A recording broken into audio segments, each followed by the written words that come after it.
जिन लोगों को खुश्क खारिश है उसका हल है, जिन लोगों को गर्मी की वजह से खारिश होती है उसका भी ये हल है, और जिन लोगों को जिस्म गर्म हो जाता है और सुइयां सी चुभने लग जाती है उसका भी ये हल है। ये सब जिनको तीनों मसले हैं वो इसको लगा सकते हैं, और उसके साथ जब आप एक दिन लगाएंगे तो आपको ये जो मसला है वो ठीक हो जाएगा। आपके घर में अक्सर दही होता है, कुछ दोस्तों ने यही मुझे पूछा था हमें ऐसी चीज़ बताएं जो हमारे घर में मौजूद हो, तो इसलिए हर घर में दही ज़रूर होता है। आपने 1 कप दही का ले लेना है, उसके अंदर सरसों का तेल 5 चम्मच।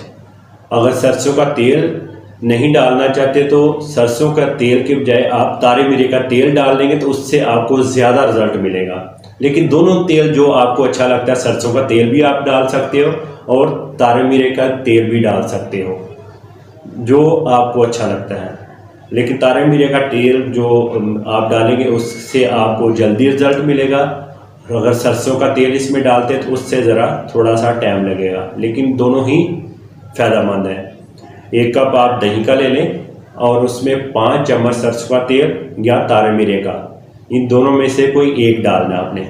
इसको आपने इतना फेंटना है कि जब तक ये क्रीम की शक्ल में नहीं हो जाता। अच्छे तरीके से आपने इसको फेंट कर क्रीम की शक्ल में इसको ले आए।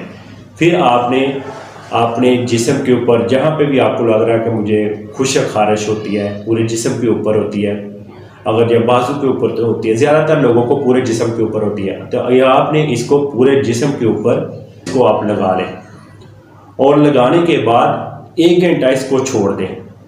1 घंटे के बाद आप नॉर्मल वाटर के साथ वॉश करें। ये आप डेली 1 हफ्ता करें। आप 1 दिन लगाएंगे तो आपको ये जो मसला है वो ठीक हो जाएगा। इसकी आप क्रीम बनाकर इसको यूज़ करें। अगर आप जब आपको लगता है कि मैं ठीक हो गया तो फिर आप हफ्ते में 1 मरतबा इसको यूज़ कर लिया करें, ताकि आपको ये दोबारा से मसला हो ही ना। इसलिए आप 1 हफ्ता के यूज़ करने के बाद हफ्ते में 1 बार इसको यूज़ कर सकते हो।